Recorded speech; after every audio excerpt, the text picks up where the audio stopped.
Nightshade Audio presents Nightshade, a novel. Written by Michael Connelly. Read by Will Damron.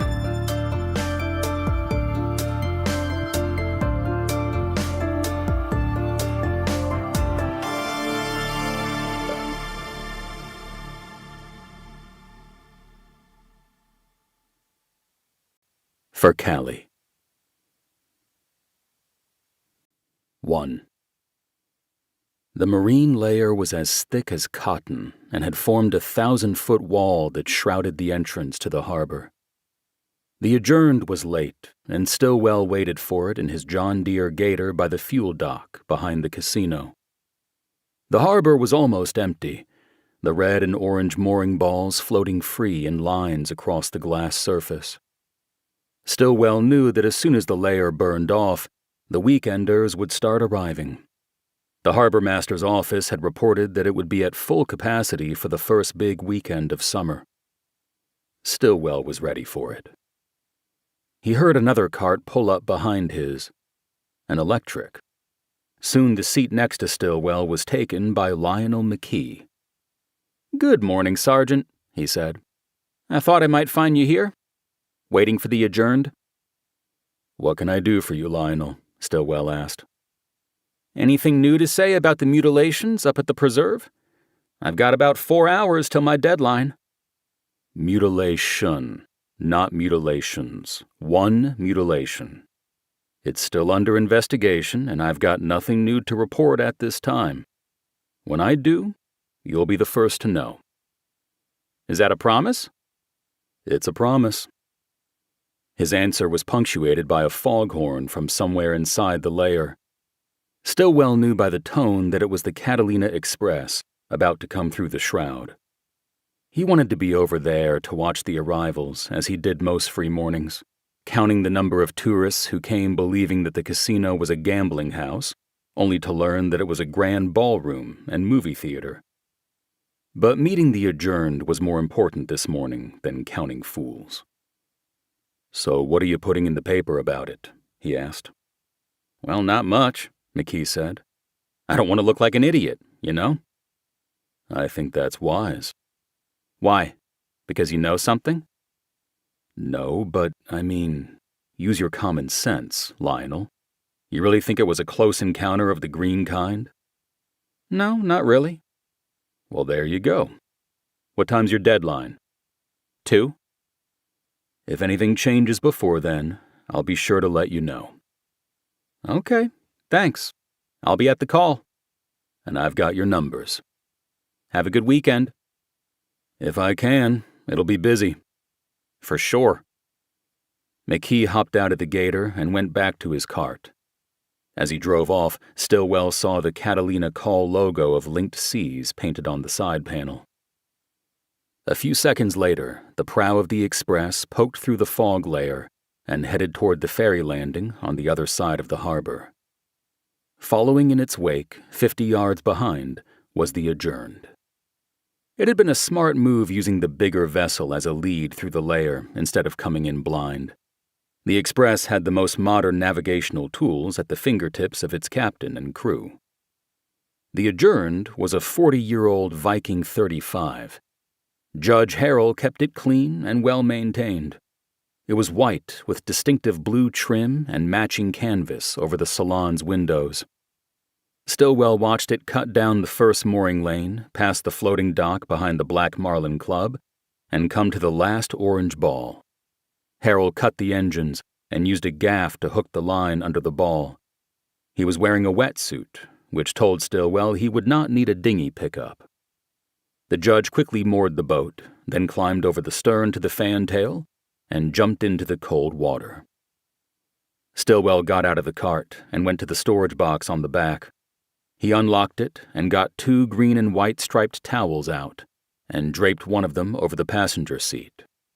By the time he had it in place, Harrell was climbing up the ladder onto the fuel dock. Stillwell threw him the other towel. "Looked like some thick stuff out there, Judge," he said. "Trojan horsed on the tail of the Express," Harrell said. Before getting into the gator, he toweled off the wetsuit and draped the towel over his head. "I saw that," Stillwell said. "Smooth move." "Anyway, sorry to be late," Harold said. "I called Mercy and she's queued everything up." Harold took a seat in the cart on the towel Stillwell had spread. "Yes, sir," Stillwell said. "Just a few D&Ds and a wobbler." "Tell me about the wobbler," the judge said. Stillwell circled the casino and headed toward the Justice Center in town. "Well, technically, it's a burglary of an occupied dwelling with a firearm enhancement," Stillwell said. "But the dwelling is occupied by the suspect's ex-girlfriend, and he claims he was stealing back his Glock because he was afraid of leaving it with her, like she might harm herself with it." "How noble," Harold said. "You know this man?" "Kermit Henderson, born and raised here. Works up at the golf course running mowers and doing general maintenance. The girlfriend is Becky Trower, another local. I was thinking maybe you work a deal like you did with Sean Quinlan and we get some maintenance done around the sub, especially since Sean is coming off his time." "Okay, we'll hear him out. If that's all you've got, I might get some fishing in later." "There's also this." Stillwell leaned forward, reached into his back pocket, and pulled out the document he had printed earlier that morning and folded lengthwise to fit. He handed it to the judge, who unfolded it and started to read. "Search warrant," Harold said. He got quiet as he read the summary and probable cause statement. Then he shook his head, not because he disagreed with anything he had read, but because it made him angry. "You got a pen?" he said. Stillwell took the pen out of his shirt pocket and handed it to Harold. The judge scribbled his signature on the appropriate line and handed the pen and the warrant back to Stillwell. "I gave up a long time ago trying to understand why people do what they do to each other," Harold said. "But cruelty to animals still gets to me. If this guy did what you suspect, then he better find a good lawyer and hope I don't get the case." "I hear you," Stillwell said. "I'm the same." A few minutes later, they were at the Justice Complex on Sumner Avenue. Stillwell and Harold went into the sheriff's substation, where the judge kept his clothes and black robe in a locker. Stillwell unlocked the holding facility so that Harold could use the shower and get dressed for court. Kermit Henderson, unable to make bail, was in one of the cells. He watched the judge go by, leaving wet footprints on the gray linoleum. Stillwell saw no sign of Sean Quinlan. He texted him to tell him to mop the jail after the judge was finished showering and getting dressed. It would be Quinlan's final duty, as the judge was set to release him from probation. Stillwell went into the courtroom and saw that Monica Juarez was already in place at the prosecution table. Mercy Chapa was at the clerk's desk for her one-morning-a-week gig. The rest of the time, she was manager, dispatcher, and general overseer of the sheriff's substation, and Stillwell's right hand. Juarez was a small woman with brown skin. Her hair was in black ringlets that framed her thin face, but did not fully hide the whitish scar that ran along the left side of her jaw. Stillwell had never asked her about it, but thought that however she got it, it probably had something to do with why she'd become a prosecutor. She was about 30 and assigned to the Superior Court in Long Beach. Like Judge Harrell, she came to Catalina once a week to handle the island's cases, but she preferred to come over the night before on the express, stay at the Zane Grey at county expense, and then go directly to court in the morning. "The judge is getting ready," Stillwell told her. "He'll probably start with Henderson. After that, it's the misdemeanors. Will you need me for those?" "No, they look pretty routine," Juarez said. I picked up the judge and talked to him about Henderson. I think he's going to offer him probation if he'll take over maintenance around here for a few months. "He's got a gun charge." "Technically, yeah. But he was stealing the gun, his own gun. He didn't bring it with him." "And you believe that?" "I do because the victim, his ex, acknowledged in an interview I conducted that she had his gun and wouldn't give it back after she kicked him out. Her statement is in there." "I didn't see that yet. I just started looking at the file." That told Stillwell she hadn't done her homework the night before at the ZG. "Well, you'll get to it. I'll let you read, and I'll see how the judge is doing." What Stillwell really wanted to do was execute the search warrant Harrell had signed. He went back over to the sheriff's side of the building and saw Ralph Lampley in the bullpen, eating a blueberry muffin at the desk he shared with the other deputies. Lampley had the longest-running assignment to the Catalina substation. This was because the sheriff's department had deemed him a liability in high-crime districts on the mainland. Though only 28 years old, he had already been involved in 2 shooting deaths while on patrol in mainland Los Angeles County. Both had drawn wrongful death lawsuits, currently being litigated, in which tens of millions of dollars were at stake. The department had cleared him in internal investigations because to do otherwise would make the lawsuits indefensible, so Lampley was allowed to keep his badge, but was transferred to the Catalina Island unit, where it was thought he'd likely keep his weapon holstered.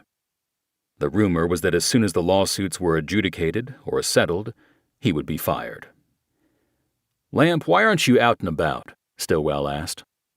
"Because frickin' Fernando didn't bother charging my wheels," Lampley said.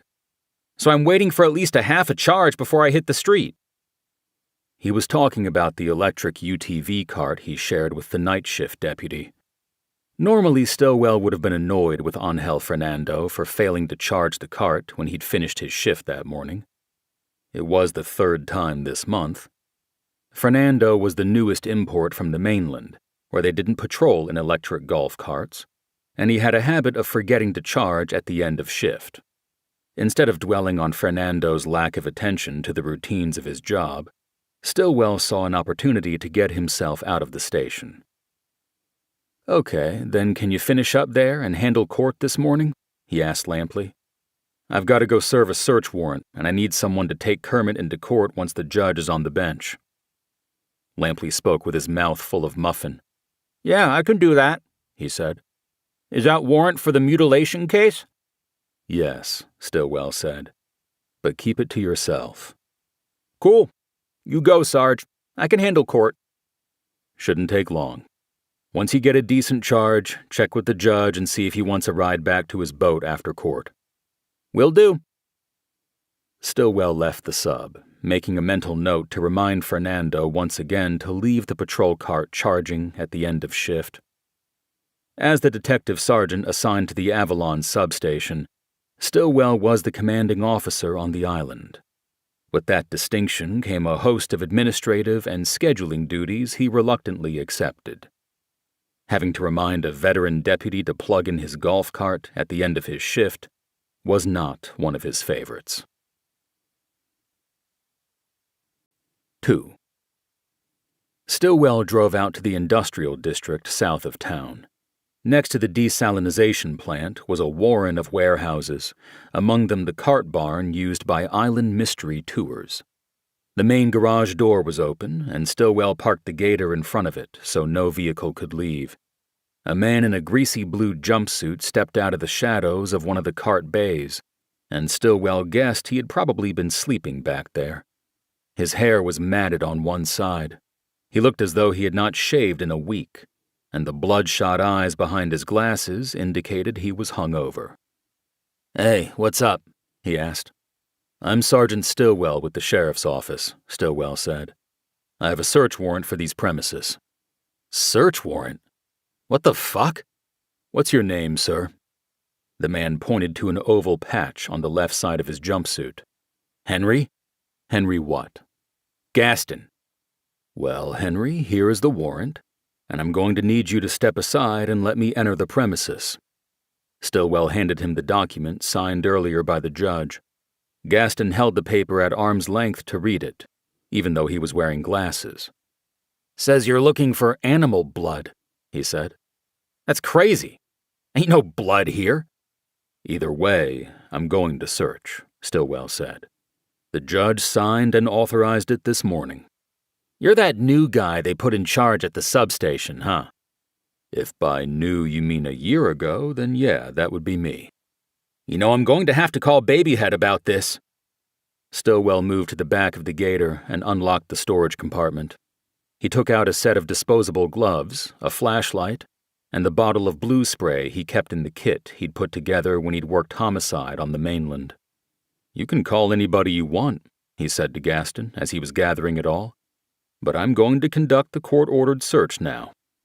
He closed the compartment and walked directly toward Gaston, even though there was plenty of room in the garage entry to go around him. Intimidated by the move, Gaston stepped back and out of the way. He pulled a cell phone from his pocket and started making a call. Stillwell entered the garage and saw that the left side was lined with empty charging bays. All the tour carts were presumably in use, or at least down at the harbor ready for the arrival of tourists coming in off the boats. The right side of the garage was where carts were repaired or cannibalized for parts. There were 2 6-seaters in various stages of disassembly. One was on a lift because it had no wheels. The other was in need of body work, as its fiberglass front was splintered. It appeared to have been driven into something. In the rear right corner of the garage was an L-shaped workbench with tools hanging on a pegboard behind it. This drew Stillwell's attention, and he walked around the 2 broken carts to take a look. Gaston had followed him into the barn and was standing in the center, talking to somebody on his phone. "He's got a warrant to search the place," he said. "I couldn't stop him." Stillwell scanned the pegboard until his eyes came to a handsaw with a long blade and a blue plastic handle. Right now he's back by the tools," Gaston said. "You going to come over?" Stillwell pulled out his phone and took a photo of the handsaw where it was hanging on the board. He then put on his gloves and took down the saw. Under the beam of the flashlight, he studied the blade carefully. It did not take him long to determine that it was new. There were no scratches on its stainless steel surface, and no corrosion from the salt air, and its teeth were pristine, showing no sign that they had ever cut even a stick of butter. The saw's plastic handle, however, was old and marked by time and use. It was only the blade that was new. "That's a pipe saw," Gaston said. "We use it mostly on fiberglass and PVC." He had come up behind Stillwell. He was no longer on the phone. "You cut anything else with it?" Stillwell asked. "Just stuff with the carts," Gaston said. "We customize. Sometimes we cut 'em clean in half and make 2 4-seaters into an 8-seater or a 6-pack, like that." "Doesn't look like anybody's been cutting with this one lately. Blade looks brand new. You change it recently, Henry?" No." "You sure?" "Course I'm sure." "Do me a favor and close the garage and turn off the overhead lights." "How come?" "Because if you don't, I will, and I might hit the wrong switch." "All right." Gaston went to do as he was told. Stillwell looked again at the saw. The blade was about 18 inches long and had very small teeth, right for a smooth cut through fiberglass and PVC pipes. It was secured to the handle by 2 wing nuts. He used his thumb and forefinger to turn the nuts and detach the blade. Gaston pulled down on a chain attached to a pulley at the top of the garage door, and it started to descend. Once Stillwell had the blade separated, he put the handle on the workbench and studied one side and then the other in his flashlight's beam. The overhead lights went out, and the garage dropped into darkness, save for Stillwell's flashlight and some daylight that leaked in under the corrugated roof's eaves. Stillwell sprayed one side of the saw handle with the chemical in the bottle, a compound that emitted a whitish-blue glow in the presence of hemoglobin. He then turned off the flashlight and waited and watched. "What's going on?" Gaston called from the darkness. "I'm conducting a presumptive test for blood," Stillwell said. That brought only silence from the space where Gaston stood. A minute went by and nothing happened. Stillwell flicked on the flashlight, turned the saw handle over, and sprayed the new side with the chemical. While he had the light on, he swept the beam across the garage to locate Gaston. He had moved away from the garage door and was now standing 10 feet behind Stillwell, trying to see what he was doing. "Stay right there for me, Henry," he said. "How come?" Gaston said. "I work here. I'm entitled to be anywhere I want." "I need to know where you are when the lights are off. Don't fuck with me. You won't want that." Fine. I'm staying right here. Whatever makes you happy. Thank you. Stillwell turned the light off and looked at the workbench. The holes in the saw handle where the blade had been attached were filled with a pale blue phosphorescent glow. It meant that blood had most likely seeped into the holes and so had not been washed away during cleaning. You can turn the lights on, Henry, Stillwell said. Gaston went back to the switch and the overhead lights came on. Stillwell approached the garage door holding the saw handle in a gloved hand. Open it, he said. Gaston pulled down on the chain and the garage door began to rise. What's that mean, presumptive? He asked. Presumptive, Stillwell corrected. It means it looks like there was blood, but the lab will have to confirm. So you're taking that? Under the authority of the search warrant, yes. Who were you talking to on the phone, Henry? I called Babyhead at the booth. He's on his way. Not going to make a difference. I'm still taking it. Stillwell walked out to the UTV and took an evidence bag from the storage compartment. He placed the saw handle in it, sealed it, and used a red marker to write the date, time, and search warrant number on it. He put the bag in the storage compartment and locked it with a key. He moved to the cart's seat and grabbed the clipboard from the shelf below the dashboard. Gaston was standing in the garage doorway, watching. I'm writing you a receipt for the handle I'm taking, he said. What's that do? Gaston said. Documents chain of evidence. Chain of evidence? A record of who has handled evidence and where it's gone. Evidence of what? You know what, Henry? It's not like Babyhead went out there and cut up the buffalo himself. He's too clever for that. I'm guessing he had someone do it. I'll be sending this saw handle to the lab in Overtown. If the blood on it matches that mutilated buffalo's, I'll be back. Those are protected animals, and killing one, that's a felony. We're going to have a big weekend, and I'll probably be running my ass off with drunken disorderlies. I'm thinking about taking Tuesday off to recoup, and then I'll get this to the lab Wednesday or Thursday. I figure from there it will take a few weeks for the lab to get to it. Homicides of humans take priority. But once I deliver it, there's no turning back.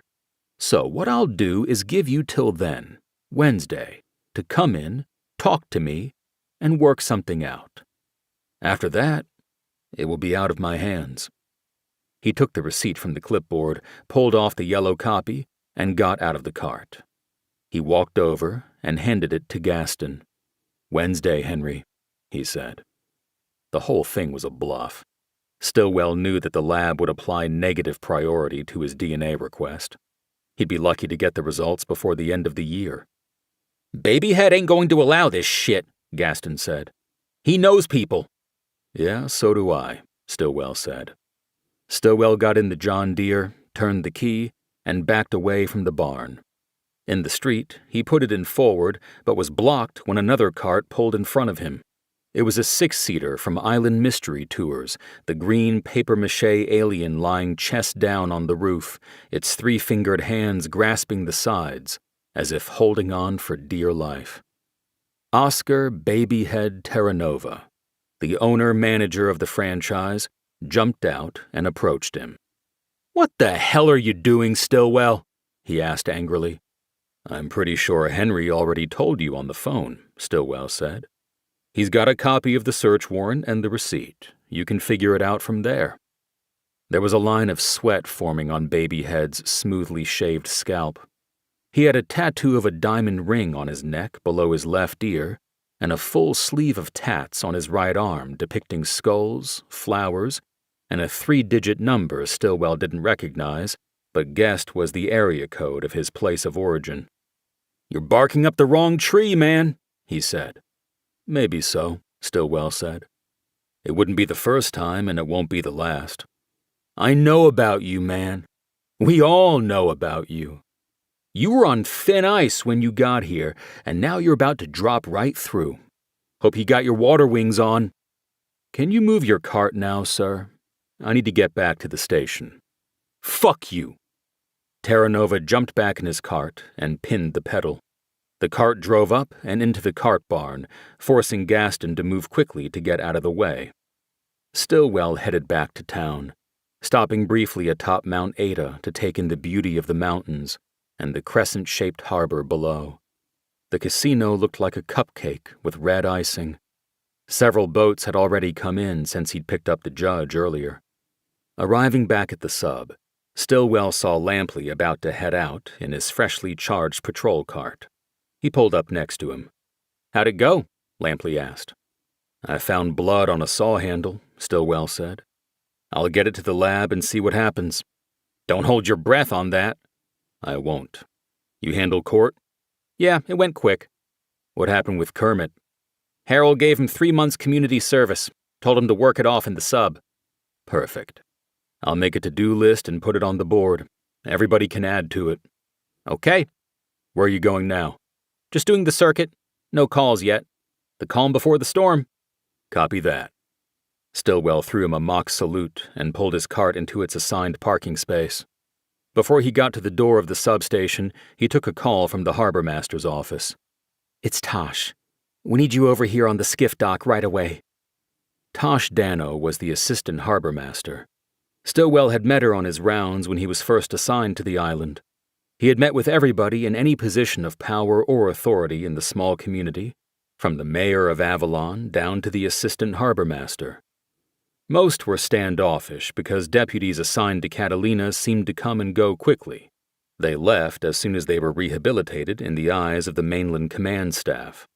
The island was known as a way station for the department's freaks and fuck-ups, and therefore it was not worth the residents' investment of time to get to know any of its personnel.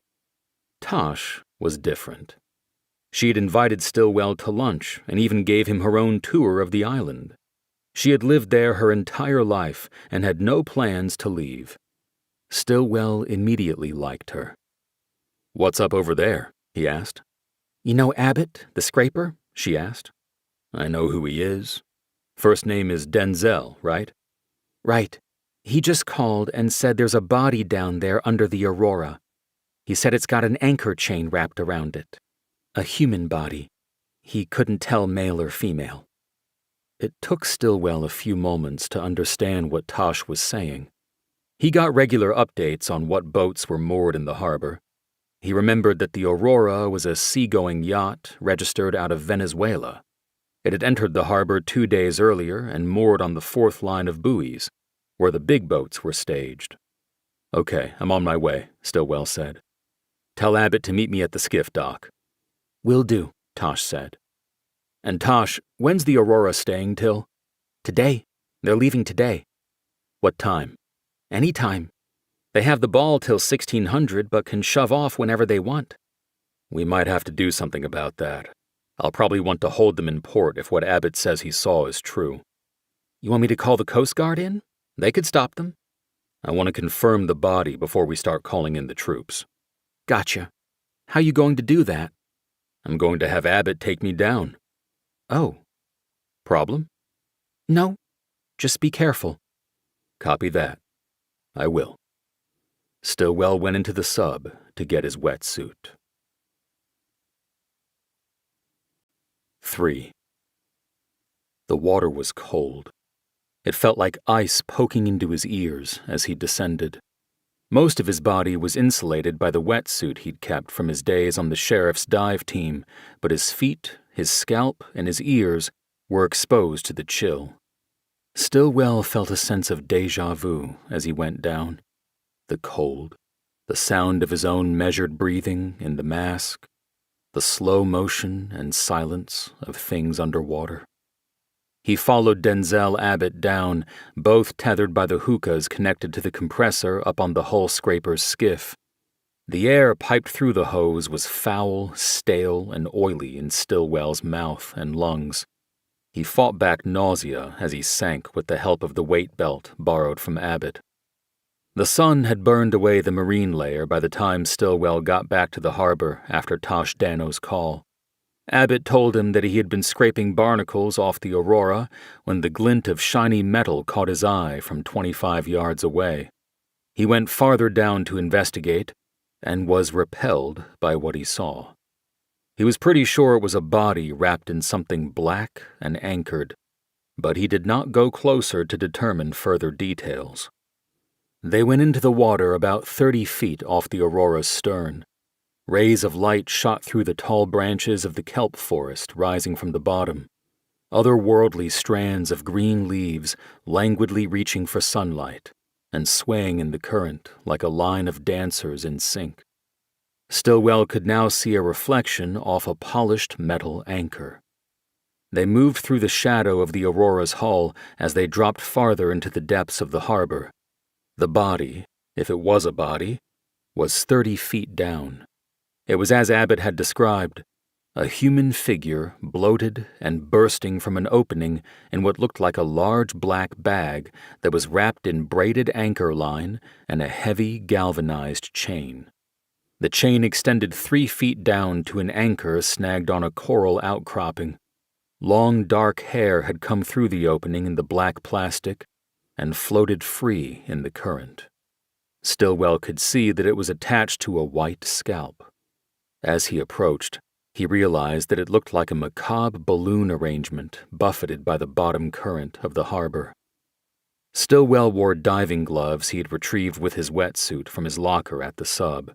He used a finger to spread the drawstring opening in the black bag until he could see a face. It was waxy and misshapen from bloating caused by decomp gases. It was almost unrecognizable as human, but he knew from his experiences in the blue world that it was indeed a person.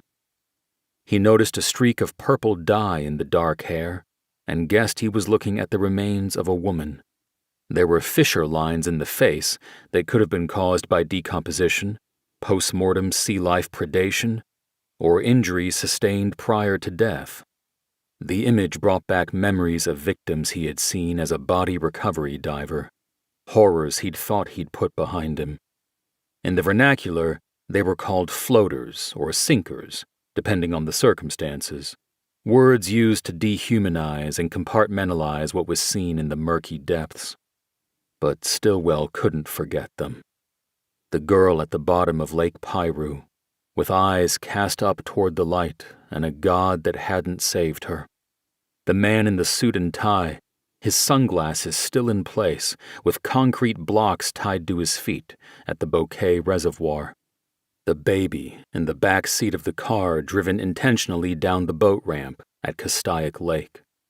All found in the depths of a blue world that was calm and quiet, and yet so deadly. He could tell that this one had been in the water a while. 4 days, at least.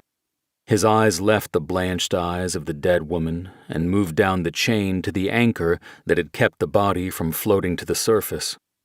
It was a plow anchor that had caught snugly on the coral ledge. Stillwell knew the stages of decomposition in cold water. The body had been weighted and submerged. It had been anchored to the bottom until microorganisms in the intestines began creating gases, leading to bloat and buoyancy that started to lift the body despite the weight of the anchor and chain. Whoever had dropped the woman into the water had not anticipated these changes. The body and the anchor chain would become buoyant enough to move easily with the currents, skipping across the coral and kelp beds until it finally rose to the surface or was snagged by something on the bottom. Stillwell had once recovered a body from Apollo Lake that had gotten entangled with an old washing machine that had been dumped off a boat. This anchor's snag on the coral ledge was only temporary. Stillwell knew it could loosen and break free with the change of current in the next outgoing tide. He noted that the anchor wasn't from a large boat like the Aurora. He guessed its weight at 12 pounds. The stainless steel that had initially caught Abbott's eye was for show. It wasn't an anchor galvanized against corrosion and stored in a boat compartment. It most likely sat on rubber rollers on the prow, shining clean and on display, attached to a windlass that would drop and raise it at the push of a button from the boat's helm. The anchor hadn't come from a working boat. It was from a pleasure boat, maybe a sailboat, the kinds of vessels that filled the harbor every weekend. He had seen enough. He needed to move to the surface to get the gas fumes out of his lungs and to call out the dive team, as well as the homicide unit and coroner's investigators. This would not be his case, and he was glad for that. He turned and saw Abbott standing on the bottom several feet away from the body. His eyes were wide and scared behind his dive mask. Stillwell unsnapped his weight belt and turned back to the body. He wrapped the belt around the anchor, hoping to keep the body from wandering with the current should its mooring break loose from the ledge. He had not checked the tide chart that morning, and wasn't sure when the current would change direction. He wanted to make sure the body did not surface in the harbor on the first day of Memorial Day weekend. Stillwell's lungs were now burning from fuel-contaminated air. He pointed to the surface, and Abbott nodded and started up. Stillwell followed, and they broke surface on either side of Abbott's skiff. Stillwell threw an arm over the side and yanked his mask off. He gulped in clean air and looked across the boat at Abbott, who held on to the other side. "You've got a leak in your compressor," he said. "I know," Abbott said. "I didn't think it was that bad." "No, it's bad. I'm going to get a 7.0 headache out of it." "Sorry, man. I guess I'm just used to it." "Don't worry about it." "So what happens now? You going to just leave it where it is?" "For now. I'll call out the recovery team as soon as I get to my phone. You'll get your weight belt back once they recover the body." "I'm not worried about it." Abbott hoisted himself over the side and into the skiff, causing it to rock violently. Stillwell was almost clipped on the chin when the rail rose. He waited until the boat calmed, and then pulled himself up and over the side as well. "Look who we got waiting on us," Abbott said. Stillwell turned to look back at the skiff dock and saw Tosh Dano standing next to Lionel McKee. With them was Doug Allen, the 4-term mayor of Avalon. "News travels fast," Abbott said. Stillwell nodded. "Here we go," he whispered to himself. 4. The mayor had his hands on his hips as he stood at the skiff dock and waited for them. Tosh and Lionel stood slightly apart from Allen. Abbott ran the bow up on the landing, and Stillwell stepped off, a green and white towel draped over his shoulders. "You need me any more?" Abbott asked. Stillwell turned to him. "The detectives from the mainland will probably want a statement," he said. "We can call you. Are you going home or back under?" "Home," Abbott said. "No work after seeing that." Stillwell nodded. He understood. He turned back, and Tosh came forward and away from the reporter. "Do we hold the Aurora?" she asked quietly.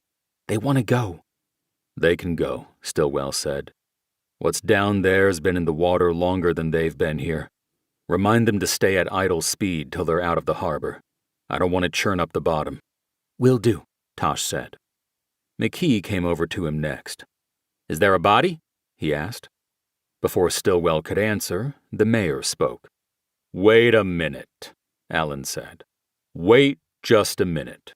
We're not saying anything for publication yet. Sergeant Stillwell, I need to speak with you privately before any public statement is made."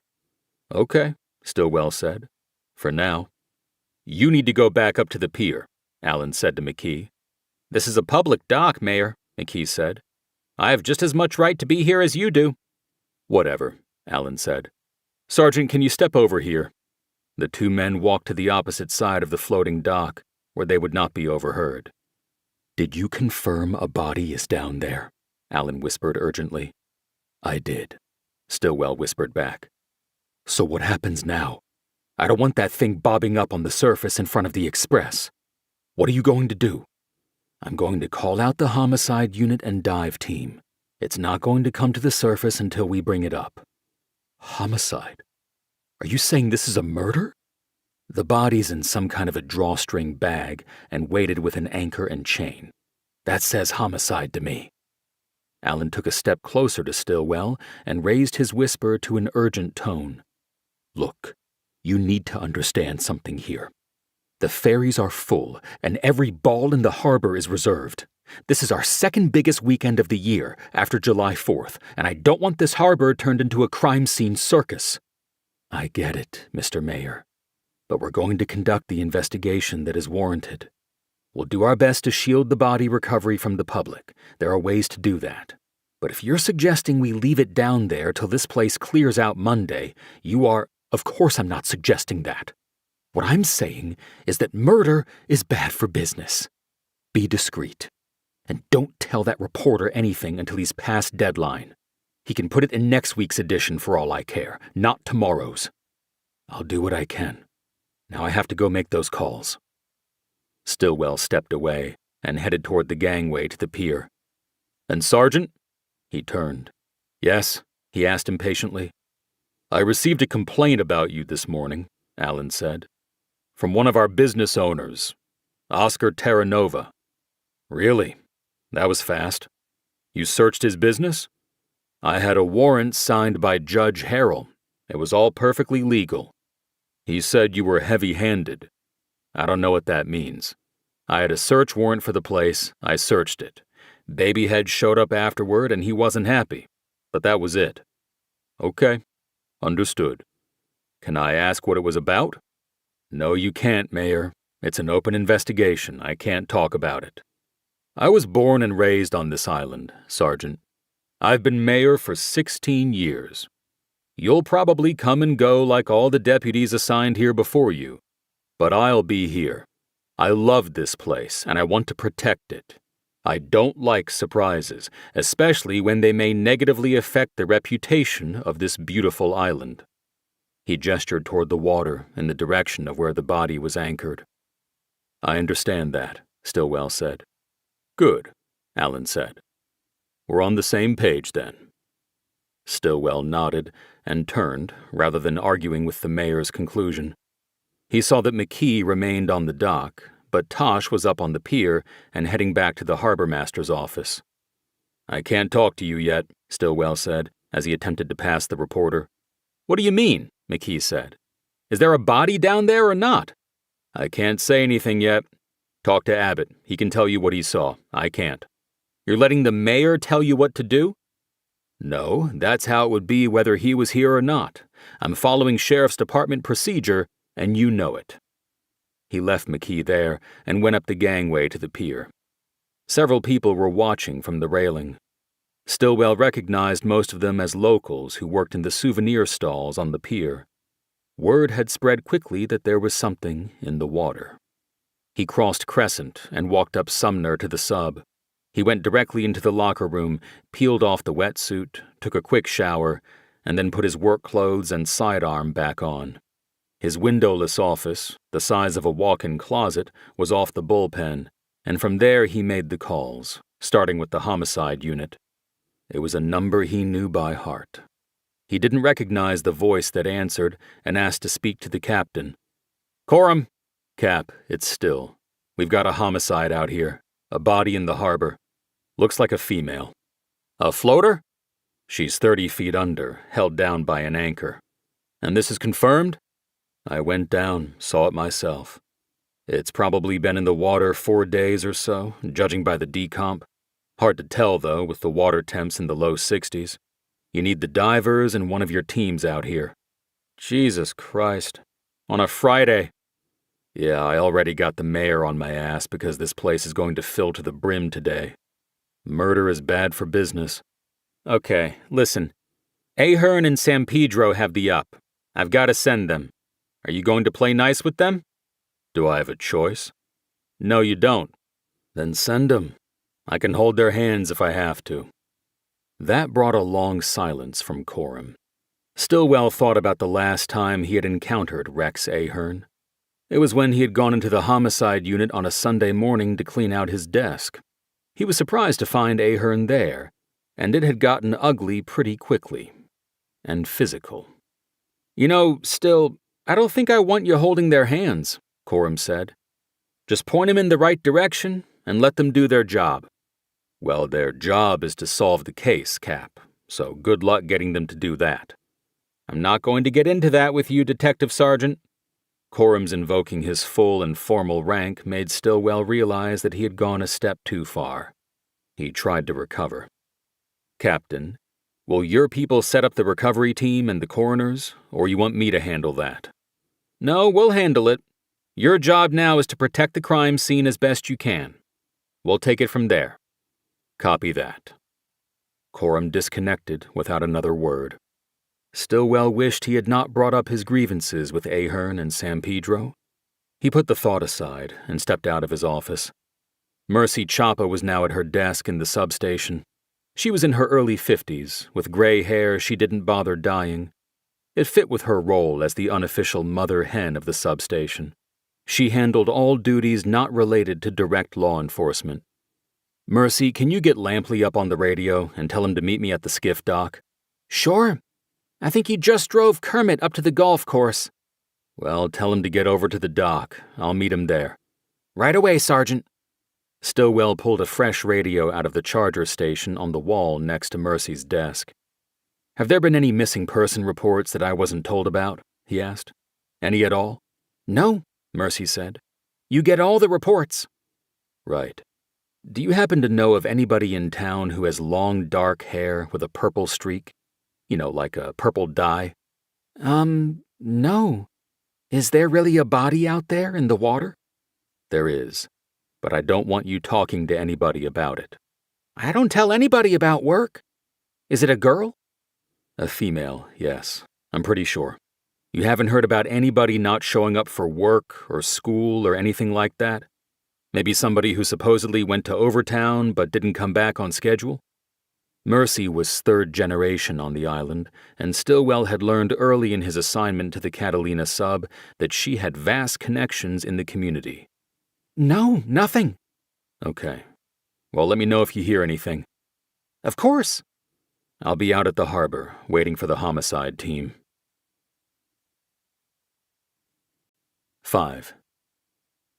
The recovery team had come by boat and brought a coroner's investigator with them. The divers were in the water by the time the sheriff's helicopter flew in from the mainland, circled the harbor, and put down next to the casino. Stillwell sent Lampley to pick up Ahern and San Pedro, electing to spend as little time with them as possible. It was late in the day, and the harbor was now almost at capacity with vessels of various sizes moored side by side along 3 lines of buoys. Tosh Dano had managed to keep the 4th line of balls open. She had called Stillwell and told him she was keeping the final boats with reservations out in the bay until he gave the all-clear. He told her that the investigation would move on from the harbor by dusk. Stillwell was surprised to see only Ahern walking down the pier with Lampley to the skiff dock gangway. San Pedro had apparently stayed behind on the mainland. Ahern turned and started plodding down the gangway. He was in a suit and tie, and therefore drew the attention of many of the tourists on the pier. The tide was running out of the harbor now, and the water level had dropped 4 feet since that morning. The gangway and skiff dock floated freely with the tide, and the 4-foot drop put the gangway at a sharp, downward angle. Ahern was a large white man with wide shoulders and a thick neck supporting a round head.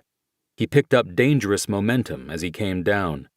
Stillwell stepped back, not wanting to get in the way.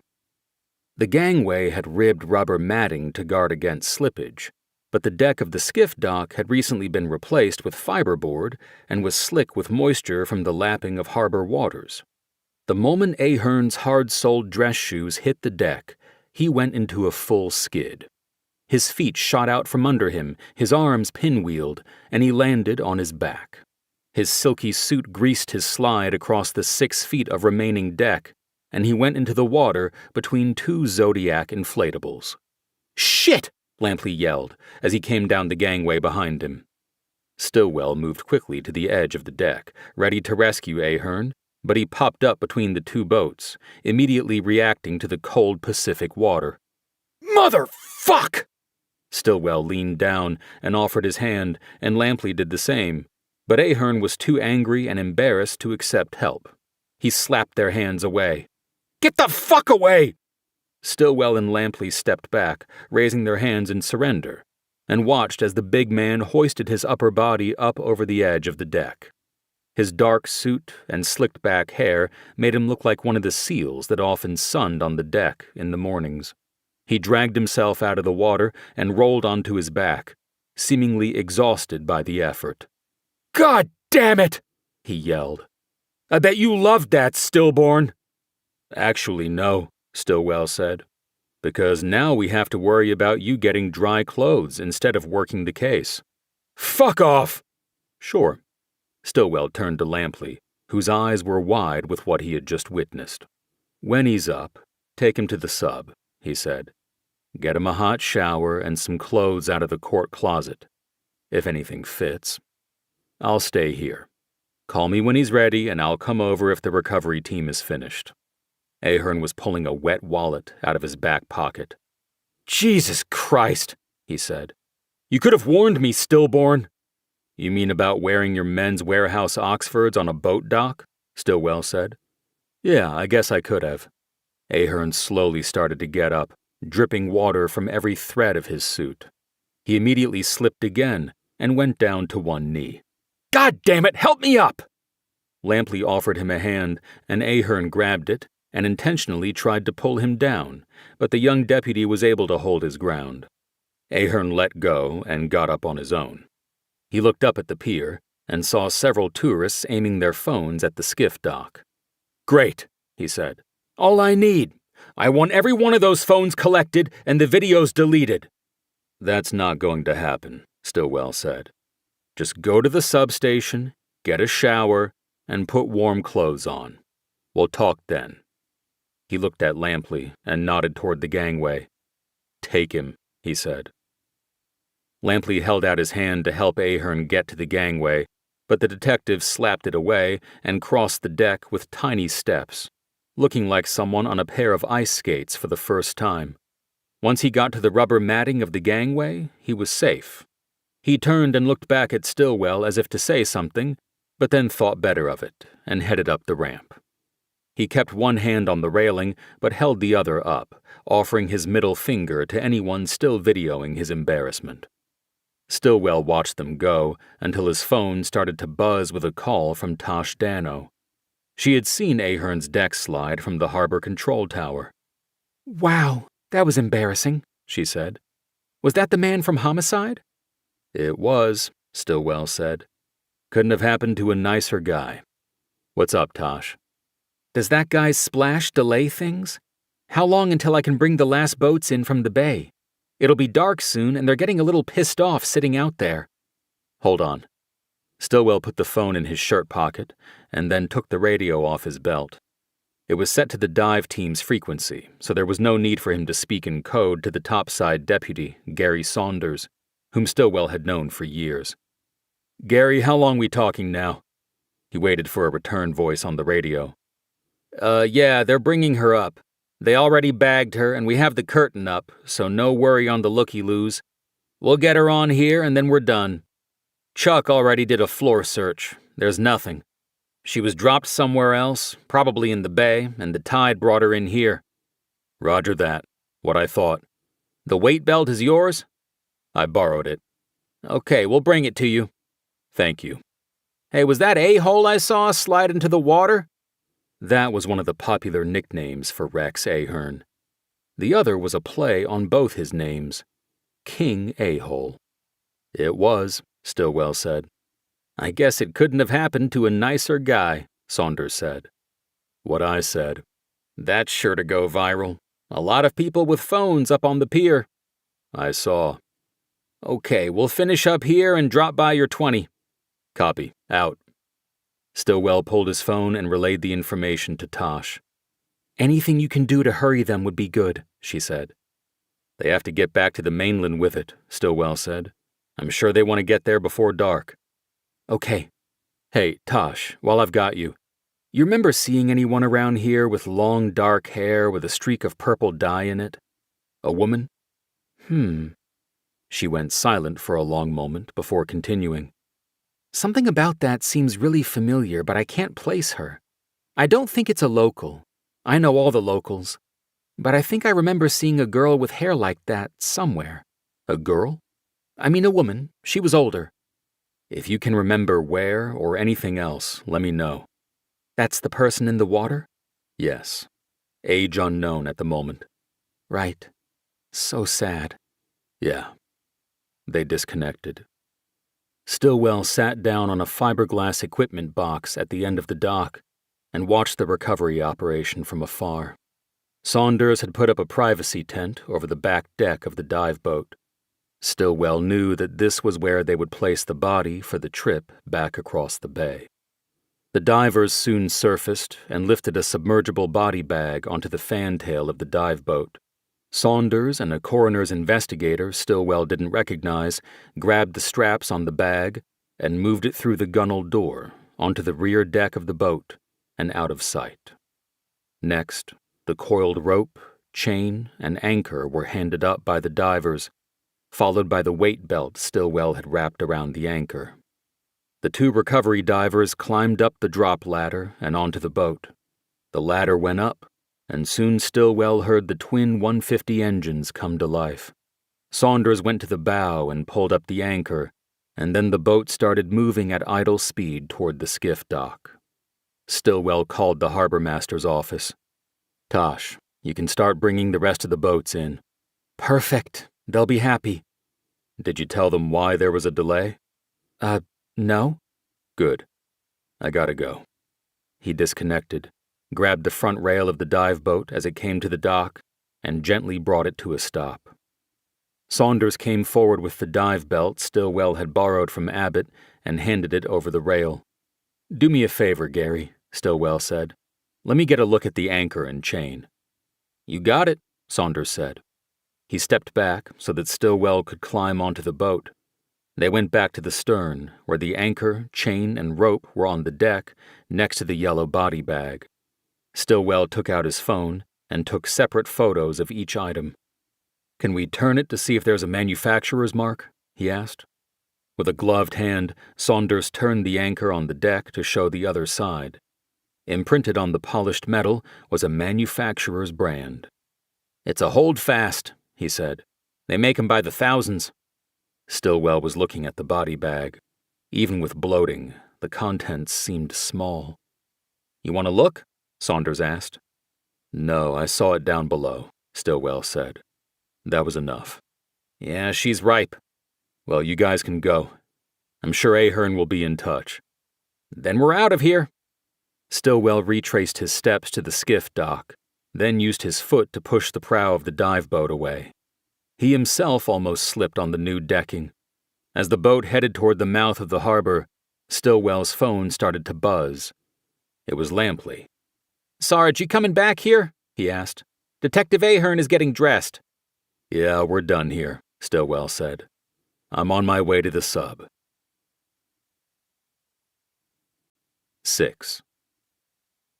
Ahern, in the office at the sub, was clad in a tight-fitting Hawaiian shirt and khakis that were 3 inches too short and only accentuated by the shower sandals he was wearing.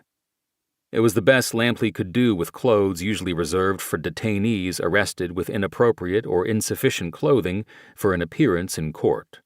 Ahern held up a phone when he saw Stillwell enter. "Look at this shit," he said. "It's already on Instagram. I'm totally fucked." "Does it identify you by name?" Stillwell asked. "Not yet." "Then you're not fucked.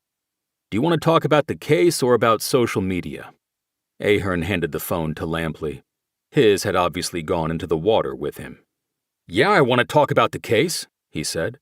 "What's the status out there?" "The body's on the boat and headed to Long Beach," Stillwell said. "Good, then I can get the fuck out of here. This place. You landed in a real dump out here, Stillborn. You know that? I mean, look at it. It's full of fuck-ups, old farts, and fiascos." "That's cool on the alliteration, but I kind of like it here. You sure you don't want to talk to the hull scraper who found the body, or the harbor master, or anybody else before you go?" "In this outfit? No. I'll just wait on the reports from you. Get them to me by, let's say, tomorrow morning at 8. "Not a problem." Stillwell was not going to let Ahern get under his skin. He'd learned a lot since that Sunday morning at the Homicide Bureau. He looked over at Lampley, who was sitting at his desk, acting like he was looking at something on his computer screen. Mercy was doing the same thing at her desk.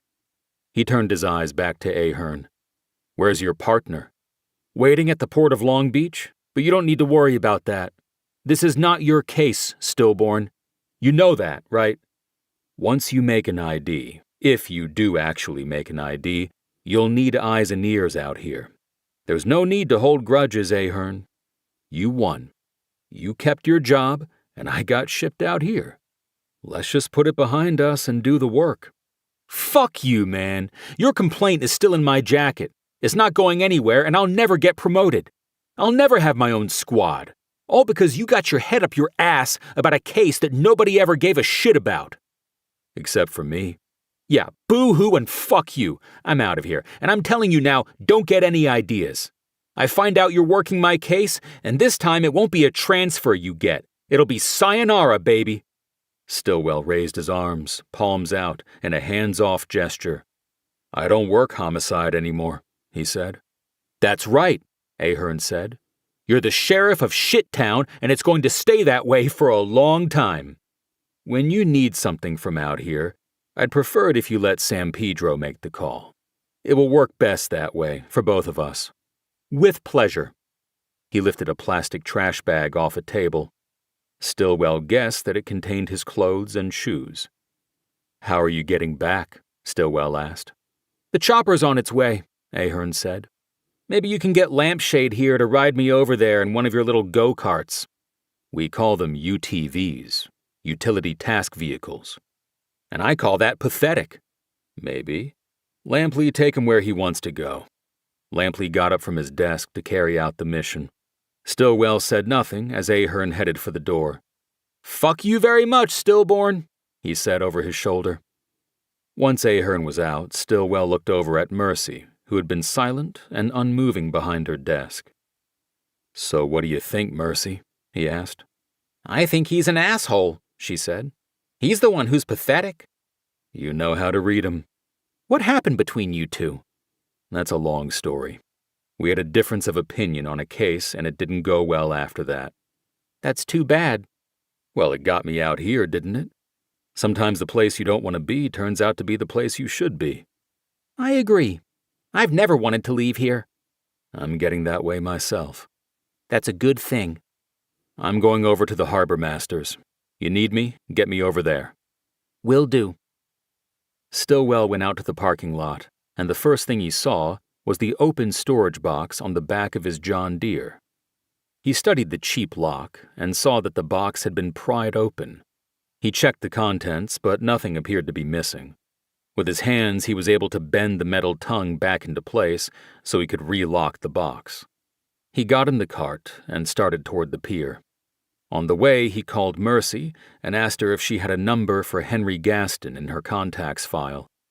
Over the years working at the sub, Mercy had accumulated 4 index card boxes containing contact information for residents of the island who had had interactions with the sheriff's department, whether for reporting or committing a crime. Stillwell assumed that Gaston would be in one of the boxes for the latter reason. By the time he parked at the pier, Mercy had texted him a cell phone number for Gaston. Stillwell sat in the cart and made the call. Hello? Nice try, Henry. Who's this? Stillwell. Stillwell? What are you talking about? You know what I'm talking about. You saw me put the saw handle in the lockbox on my cart.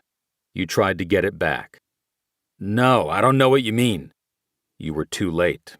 I'd already put it in the evidence safe at the sub. I'm telling you, I have no idea what you're talking about. You still have until Wednesday to come see me. After that, it'll be out of my hands. You'll have to get yourself a good lawyer from Overtown. That brought silence. You still there, Henry? Stillwell asked. I'm hanging up, Gaston said. I hope to see you. Man, don't even talk about me snitching. That could get me killed. Stillwell smiled. Gaston had made an admission of sorts. All the more reason to come in, he said. Never happen, Gaston said. Gaston disconnected. Stillwell called Mercy back. Mercy, what was Gaston in your cards for? He asked. A couple disorderlies, Mercy said.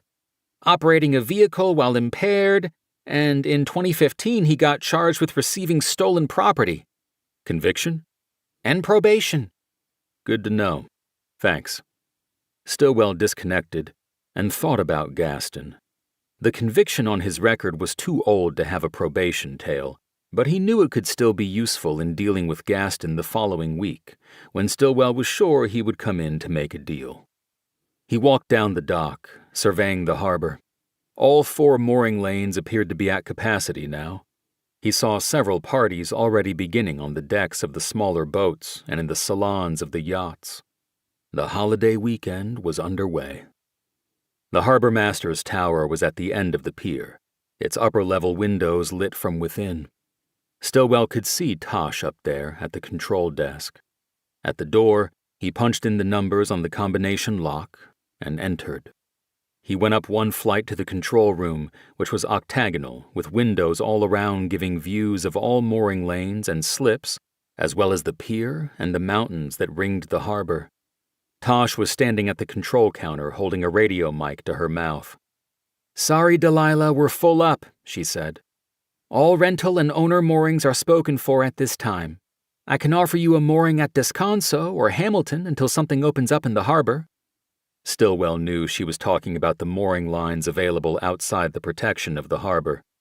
He also knew that the capacity of the inner harbor was 360 boats of various sizes.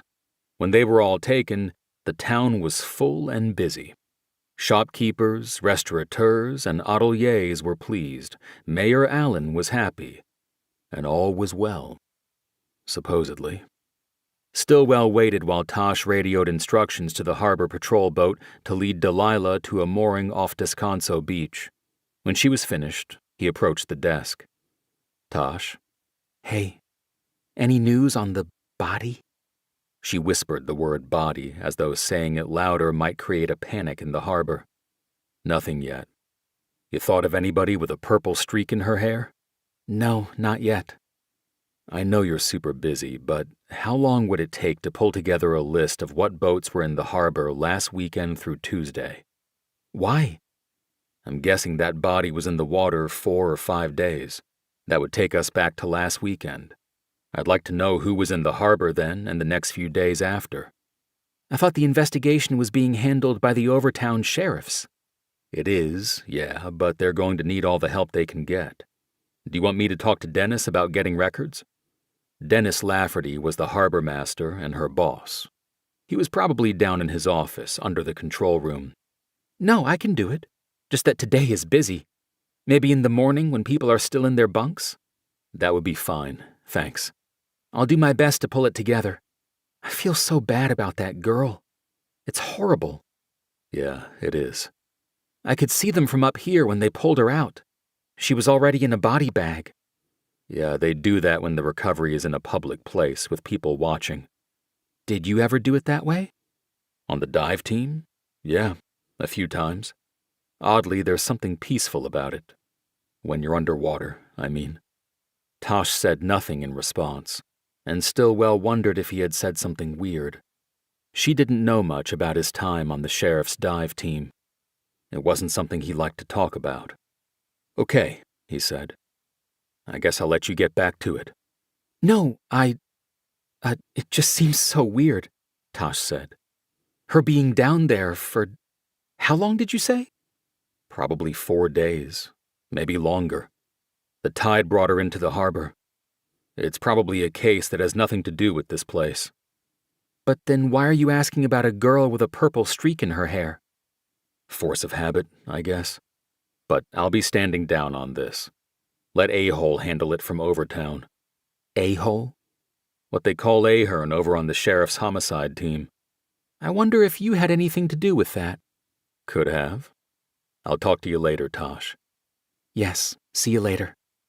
Stillwell nodded, hesitated, then headed for the steps. 7. Stillwell woke Saturday morning with a headache firing on all pistons behind his eyes. He didn't know whether to blame the fumes he had inhaled during the dive the day before, or the 2 fingers of Knob Creek he had put down after finally getting off work the night before. He went into the kitchen and put a pot of coffee on to brew, then went to the front door. It was 7 a.m., and he'd received no calls from the sub during the night, so he took that as a sign that all was quiet. The Catalina call was on the front porch. Stillwell picked it up and sat on one of the Adirondacks as he unfolded it. A photo of the sheriff's dive boat with the tented back deck was the center image on the front page. The headline was big and bold: "Harbor Homicide. Bound Body Recovered." Stillwell smiled slightly as he thought about Mayor Allen unfolding the paper to the same image and words. He guessed that the editor of the Call had not gotten the message that murder was bad for business. The story carried Lionel N. McKee's byline, and most of its details had been supplied by an interview with Denzel Abbott. The sheriff's department officially declined to comment, which Stillwell believed would put him in the clear with the mayor. The Call was tabloid size, and the splash of the photo and story on the harbor homicide left room for only 2 other articles on the front page. One focused on the town council receiving a first look at design plans to build a giant Ferris wheel on the pier that would be lighted in neon and visible at night all the way from the mainland. Though billed as a project that would boost tourism to the island, it was a controversial proposal. Polling by the Call revealed significant opposition from Avalon residents. It had become common to see signs on lawns and in windows that said, "Turn the wheel down." And this was before any real plans had even been seen. The last story on the page was another McKee-authored piece on the mystery surrounding the mutilation of a buffalo on the mountain preserve 3 nights earlier. The animal had been cleanly beheaded, and the head remained missing. The mystery tapped into the island's long history of supposed UFO and USO sightings. With no official update from Stillwell on the investigation, McKee had turned to a chorus of self-proclaimed extraterrestrial experts who were eager to plant the idea of alien mischief at the preserve. "Look, they've been coming to Catalina since forever," said Jack Sprague from the Center for the Study of Unidentified Submersible Objects. "They're in the air and water? This doesn't surprise me at all." Other so-called alien experts were quoted as well, though none offered an opinion, scientific or otherwise, as to why the aliens would want a buffalo's head. Stillwell was about to turn to the continuation of the story inside the paper when he heard the front door open behind him. "Coffee should be ready," he said. "I've got to go," Tosh Dano said. "I'll get some at the tower." "You sure?" "I'm sure. Anything in there about the body?"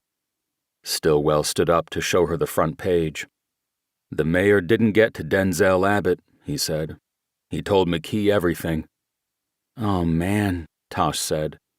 "His Honor's not going to be happy about that." "Well, on the other hand, there's an alien story on the front page. That should be good enough to get a boatload or 2 of true believers to come out and spend their money."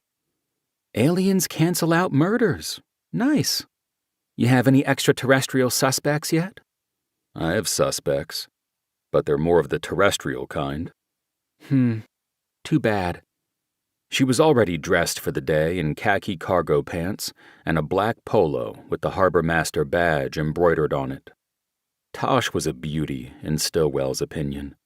She was a lean and tanned island girl with dark hair and dark eyes, and she didn't need anything in the world beyond the 22-mile-long island where she'd been born. Their relationship had started soon after Stillwell's arrival and their first lunch meeting. Stillwell had been coming out of a divorce at the time, and she'd just broken up with another island native. She was also 8 years younger than Stillwell, and that at first gave him pause. He was worried they would not be on the same page when it came to things like music and movies and politics. But soon that didn't seem to matter. Tosh loved the outdoors, boating, fishing, and camping, and so did he. That was where they connected and where they could leave the world behind. They had initially decided to keep the relationship under wraps until they saw how it went, but now they were no longer as protective of the secret. "You want me to run you down to the pier in the cart?" Stillwell asked. "No, it's downhill," Tosh said. "An easy walk." "Okay. Be good." "And you be safe." They kissed goodbye, and Stillwell watched her walk down Eucalyptus toward the harbor. He thought about where they were in the relationship and where they were going. It had started out as a casual, no-demands sort of thing. They both were on the rebound from their previous relationships and moving cautiously. But as the months went by, their connection deepened, and then Tosh started staying over most nights of the week. Stillwell stopped going to the mainland on his days off. He put the condo he'd bought after his divorce up for sale. Tosh kept her apartment, but mostly because a storage unit for her furniture would cost almost as much as her rent. Keeping the place also offered a refuge if things with Stillwell didn't work out. But they both knew that was the next move. If she gave up her place, they were in it for the long haul. Stillwell felt his cell phone vibrate in his pocket. It was Mercy. "Sergeant, we have a situation with a visitor from Overtown." "What's going on?" "Looks like an alcohol poisoning at the Crescent Hotel. Paramedics on scene and they're calling a medevac." Stillwell checked his phone screen. It was only 7:10 a.m., but the busy times were starting. "Okay, Mercy. I'm on my way." 8. Stillwell was in early at the sub on Tuesday so he could get a jump on the crime and arrest reports that had accumulated over the holiday weekend. He had to prepare case summaries that would be submitted to Monica Juarez on the mainland for decisions on whether charges would be filed. There had been 26 arrests over the 3-day weekend. The vast majority were drunk and disorderly cases, though 3 of these had escalated to assaults when the sheriff's deputies showed up. There was also a scattering of arrests for property crimes and driving while impaired. Under California law, driving while intoxicated, with a blood alcohol concentration of over 0.08%, carried the same penalties whether you were in an automobile or a golf cart. The sub's jail was holding 4 men, 3 of them on assault and 1 for grand theft. He had walked out of a bar on Saturday night, hopped into a golf cart that belonged to somebody else, and driven away. The cart was located the next day up at the Hermit Gulch Lookout, with the man who had taken it passed out in the driver's seat. Stillwell knew that Monica Juarez would reject most of the cases. Some would be filed but dismissed before they reached court. Juarez's job was to weed out the inconsequential cases that were not worth the time and money to adjudicate. The county jail system was already crowded and under federal oversight. Prosecutors had to be selective about whom they tried to put in prison. From an island 22 miles from the coast, Stillwell viewed the system as not yet broken, but getting close to it. His opinion was that when you installed a revolving door at the entrance to the jailhouse, you were inviting the system's downfall. Knowing what awaited the weekend's cases at the next stop, Stillwell put most of his efforts into writing up the summary of charges against Maris Spivak. He'd been arrested Saturday night for assaulting a law enforcement officer. He had broken a bottle over Deputy Tom Dunn's head in a bar on Crescent. Dunn was backing up Deputy Eduardo Esquivel, who had entered the bar after a call regarding a fight between 2 patrons over whose song was next up on the karaoke stage. Spivak came up behind Dunn and bashed him on the head with an empty wine bottle he had grabbed off another patron's table. Dunn got a concussion, 9 stitches, and a night in a medical clinic before being transferred to a mainland hospital. And Stillwell was down 1 deputy for the rest of the busy holiday weekend. The assault on Dunn was captured by the bar's security camera, and the video would be the key evidence against Spivak. Stillwell attached the link to his report, then decided to watch it again. It had made him so angry the first time he had watched it that he realized he should add some of the details to the summary report to ensure that Juarez didn't defer charges. The video link provided by the bar started 30 seconds prior to the assault on Dunn. It clearly showed that the attack was unprovoked. Spivak came quickly into the frame behind Dunn and hit him with the bottle with an overhead swing. Dunn went down, knocked out cold by the impact. Esquivel had his hands full and didn't see his backup deputy go down. Spivak, apparently not knowing he was on camera, turned, went back to the bar, took a seat on a stool, and acted like he'd had no part in the melee. That part of the video was bizarre. Stillwell watched it 2 more times, and, while it continued to make him angry, the oddness of Spivak's actions began to poke through the emotion. Stillwell got up from his desk and left his office. He walked through the day room to the jail. There were 2 4-bunk holding cells in the sub's jail. They were side by side and divided by a concrete block wall. Guests in one cell could not see into the other. Stillwell had put Spivak in cell 1 by himself, and the other 3 detainees were in 2. Stillwell had separated Spivak because his assault on a law enforcement officer was more serious than the others' alleged crimes.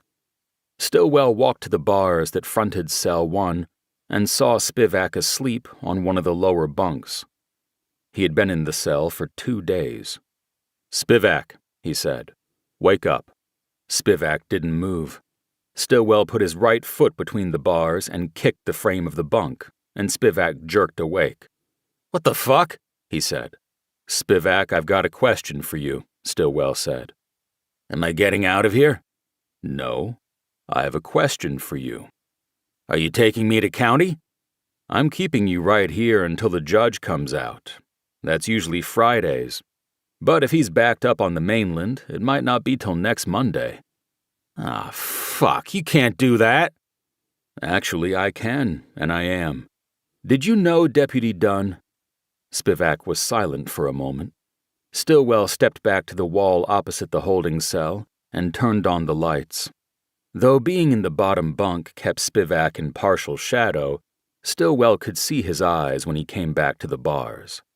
Spivak had a shaved head that was pointed like a bullet, a host of tattoos peeking out of his jumpsuit collar and sleeves, and a crescent-shaped scar below his left eye. "Did you know him?" Stillwell asked again. "Who the fuck is Deputy Dunn?" Spivak said. "The deputy you clocked with the wine bottle and put in the hospital. Did you know him? Did you have any previous encounter with him?" Spivak again went silent, which made Stillwell think he was hiding something. "Talk to me, Spivak," Stillwell said. "You knew him, didn't you?" "Aren't you supposed to read me my rights or something before asking me shit?" Spivak said. "You already got him when we booked you." "Then I ain't talking to you. I want my lawyer." "You called your lawyer already, Spivak. That was your phone call. You decide you want to talk to me, I'll see what I can do about another call." Stillwell left him thinking about that and went back to his office. On his computer, he ran Spivak's name through the crime index. He was 44 years old and had a history of arrests in Los Angeles County for assault and other violent crimes, most of them in the Long Beach area. This furthered Stillwell's belief that there was a connection between Spivak and Dunn. He pulled up what he could on the prior arrests and did not see Dunn's name in any of the reports. The year before, Spivak had spent 300 days in the Pitchess Detention Center after pleading guilty to a charge of aggravated assault. Pitchess was part of the county jail system. A sentence of less than a year was served in the county system, while a sentence of more than a year meant a transfer to state prison. Stillwell picked up his phone, found Dunn among his contacts, and called him. It went to message. "Tom, it's Still. Just checking on you to see how you're doing. Give me a call when you get this." "All right, man. Talk to you." He disconnected and thought about Dunn. He had been transferred to the Catalina sub 7 months earlier. Stillwell had been told he was coming from the jail division, but wasn't sure where he'd worked in the massive multi-facility system. He was also not told what transgression had resulted in Dunn's transfer. Stillwell went back to work, and an hour later emailed the whole package of cases to Juarez. He didn't expect to hear from her until late in the day. She had a calendar to cover at the Long Beach courthouse, and that would be her priority. Catalina was not high on any mainlander's to-do list. Stillwell next started to review the crime reports that had come in over the long weekend, and that he'd been too busy doing extra patrol or booking bodies to look at. There were 16, all crimes that did not involve arrests, and that he, as the island's lone detective, would need to follow up on. Catalina was shaped like a lopsided 8, or an infinity symbol, as many inhabitants of the island preferred to view it. Avalon was built on a natural harbor on the south side of the island, and was far and away its biggest population center. Two Harbors was a small town at the isthmus between the two halves of the 8. A slow 20-mile drive, or a faster boat ride from Avalon, it was a place where residents wanted as little as possible to do with tourism and civilization, including law enforcement. The rest of the island was largely undeveloped, except for small nomadic settlements of people who were all running from something or somebody. 3 of the crime reports had come from Two Harbors: a stolen outboard motor, a vandalized golf cart, and a crab trap poaching. These were not major crimes, although the poaching was the 3rd such occurrence in a month, and Stillwell put these aside to review later. He made irregular visits to Two Harbors to follow cases or simply to show the flag, but he usually waited until several reports had accumulated. He planned to get out there by the end of the week. The remaining cases were a mixed bag of vandalism, petty thefts, and fraud involving visitors who had made online reservations that turned out to be phony for hotels, fishing charters, or island services. Their deposits had disappeared into the digital ether, and there had been no hotel, tour, or fishing boat awaiting them. Most of the reports were walk-ins and were handled by Mercy, who consoled the victims and then called around to see if she could find a hotel room or at least a seat on a ferry going back to the mainland. Stillwell shuffled through the reports until one grabbed his attention. It was a felony theft report filed by the general manager of the Black Marlin Club. The BMC was a private club that was over a century old. It had an invite-only membership of moneyed families from the mainland who brought their yachts in from Newport Beach, Santa Barbara, Marina del Rey, and other wealthy enclaves along the California coast. The club was named after what had once been the sport fisherman's prize catch, and its members were much like the Black Marlin, sleek, fast, and rare in California waters. They were also dangerous, the members, that is, in terms of their reach into the corridors of power and wealth. Stillwell had been cautioned when he was transferred to Catalina to give Black Marlin members a very wide berth. The report from General Manager Charles Crane was on the theft of a small black jade sculpture of a marlin rising from the ocean's surface. The sculpture had been on display on a pedestal in the entry hall of the clubhouse for nearly 100 years. The pedestal stood next to a glass case containing other historical items from the club's past. Deputy Tom Dunn had taken the theft report on Saturday, just hours before he was attacked. According to Dunn's crime summary, it was unknown when the sculpture had been stolen because the pedestal was in the front hallway, which was not routinely used by members or employees. Members usually arrived by boat and entered or left the premises through doorways connecting to the docks at the side and rear of the building. Employees were not allowed to use the front entrance and used a side door. The sculpture was reported missing on Saturday when a housekeeper charged with dusting it once a week found the pedestal empty. Crane described the sculpture as 10 inches tall and weighing 3 or 4 pounds. He gave its value as priceless because of its age, the quality of the jade, and its connection to one of the club's founders. What Stillwell zeroed in on was not the stolen object or its value, but the suspect Crane had identified. He'd told Dunn that the week before the sculpture was noticed missing, he had fired an employee named Leanne Moss for inappropriate behavior. The report said that Moss was a part-time waitress in the club's private restaurant and bar, and that she had broken the rule forbidding socializing with members. Crane told Dunn that he suspected that Moss took the Jade Marlin on her way out of the club following the acrimonious meeting that had resulted in her dismissal. From Moss's employment application, Crane gave the deputy her age and address. He also offered a description. He said that Leanne Moss had dark, shoulder-length hair with a purple streak along the left side. 9. Stillwell pulled Leanne Moss's DMV records up on his computer. He studied the photo that was on her driver's license. There was no purple streak in her hair, but the license had been issued 2 years earlier. Because of the decomposition of the body recovered from the harbor, it was impossible for Stillwell to make a visual identification. Still, his gut told him he was looking at the woman from the water. He picked up the desk phone and called the general number for the sheriff's homicide squad. He asked the clerk who answered to connect him with Frank Sampedro. He waited a half-minute before the call was connected. "Detective Ahern, how can I help?" Stillwell almost hung up, but decided he should not delay sharing the new information. "I asked for Sampedro." "He's not avail—" "Wait. Stillborn? Is that you? Have you made an ID on the woman from the water?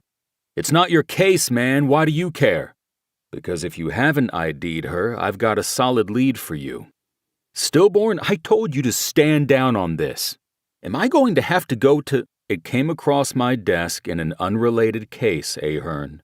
Do you want what I've got, or do you want to keep fighting your little war? I can wait till Sampedro calls me back. You decide." There was silence until Ahern came back in a falsely cheery voice. "Okay, give it to me. Let's see what you came up with." "Check out Leanne Moss. I think she's your victim." He spelled the first and last names, and then gave Ahern the birth date and address from the DMV records, which matched what was on her work application for the BMC. Her name came up Saturday in a report about a theft from the Black Marlin Club, Stillwell said.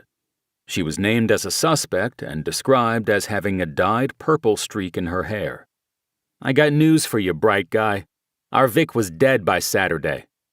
"I didn't say she made the theft Saturday. I said the report came in Saturday. She was fired the week before that, and that's when the theft could have occurred. So the timing could still match up."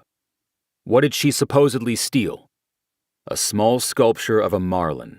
It was made of black jade, was 10 inches high, and weighed about 4 pounds. I'll send you the report." "Black jade for a black marlin. Has there been an autopsy yet?"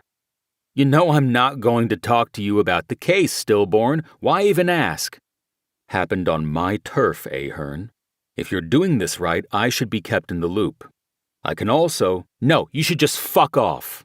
Ahern disconnected. Stillwell sat quiet and unmoving until the anger passed. He finally broke free of thoughts about Ahern, called the coroner's office, and asked for an investigator named Monty West. He and West had worked together on many homicides before Stillwell's transfer out to the island. "Still the man," West said, his usual greeting. "Monty, long time," Stillwell said. "Sure is. What's happening, my brother?" Same old, except now I'm out on an island doing it. How are you?" "As long as the bodies keep dropping, I keep hopping." "Speaking of, I'm wondering if you could check your computer for a case." "You got a case?" "Technically, no, but it happened on my turf, and I'm just checking to see if there's been COD established." "Lucky man. I'm at my desk and can put it into the box as we speak. Name?" "No name. Actually, a Jane Doe. She was a sinker out here in the Avalon Harbor. Coroner would have gotten the body Friday night." "Right, I heard about that one. Stand by, let me find it." Stillwell heard West's keyboard clacking, then silence as West read whatever had come up on the screen. "No cause of death yet," West finally said. "Autopsies later on today. Scheduled at 3. Got it. Any ID yet?" Looks like a no on ID. Preliminary report is that skin slippage made prints unavailable. Waiting on detectives to make an ID through other means. Don't hold your breath. Yeah, this says it's A-hole that's got it. I bet he's working his ass off." Stillwell noted the sarcasm. Ahern's reputation was known far and wide. "You have photos there?" he asked. "Yeah, the preliminary examination was done this morning," West said. "What are you looking for?" "I saw her in the water, so her hair was kind of all over the place. I'm thinking about the purple streak I saw. Is that in the pictures?" Yep, I got it here. Can you shoot that to me? I can, as long as you never say where you got it. It will never come up. Can you text it? I can. Thanks, Monty. I owe you one. I might come out there to collect it. You can show me where all the aliens I've been reading about are hiding. Don't believe everything you read. They disconnected, and Stillwell waited for the text to come through. It took his phone a minute to download the file, and then he saw a photo of the woman from the water, her face almost unrecognizable as human, and unmatchable to the DMV photo. But someone at the coroner's office had brushed her hair back from her face. Stillwell could see the purple streak in her hair. It started at the front scalp line on the left side of a middle part and was looped down the length of her hair. Stillwell felt sure that he was looking at a death photo of Leanne Moss. He also noted an abrasion on the right side of the forehead that disappeared under the thickness of the hair. There was no blood evident. Stillwell knew that the abrasion could have been a post-mortem injury sustained as the body was dragged by underwater currents, or it could have been from the blow that killed her. He put the photo into an email and sent it to himself.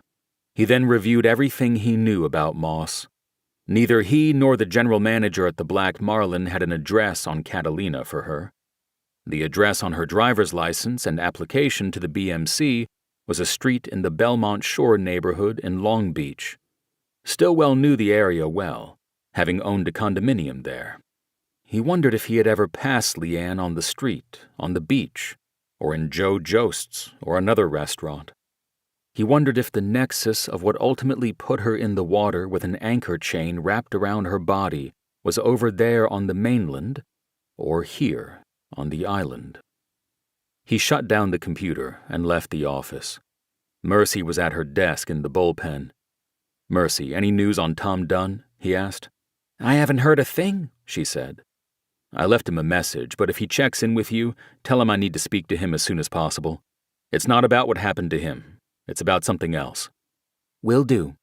"And when you have time, can you do a social media roundup and see if you can find a woman named Leanne Moss? You know, Facebook, Instagram, wherever you usually look." He spelled the first name for her. "Is she the one that was in the water?" Mercy asked. "Maybe," Stillwell said. "It's not confirmed." Stillwell got a fresh radio out of the charging unit on the wall. "You going out?" Mercy asked. "Yes, over to the Black Marlin," Stillwell said. "What's happening there?" "Just following up on the theft report Dunn took Saturday before he got knocked out at the bar. That's what I want to talk to him about." "I hope he remembers. He's probably still a little fuzzy." "Maybe. You know anybody who's a member there?" "At the Black Marlin? No, they're all overtowners. They've never allowed locals to join." "I thought the mayor was a member. Acts like it, at least." "I think that's ceremonial. He can go over there and drink their liquor and eat their food, but they'll never give him a permanent membership. As soon as he stops being mayor, he's out of there. It's always been that way." "Interesting. I'll be back in a bit." "And I'll be here." 10. The Black Marlin Club was located in a 2-story... To keep listening to this audiobook, I've left you a link in the description so you can do it, at no cost thanks to Audible's 30-day free trial.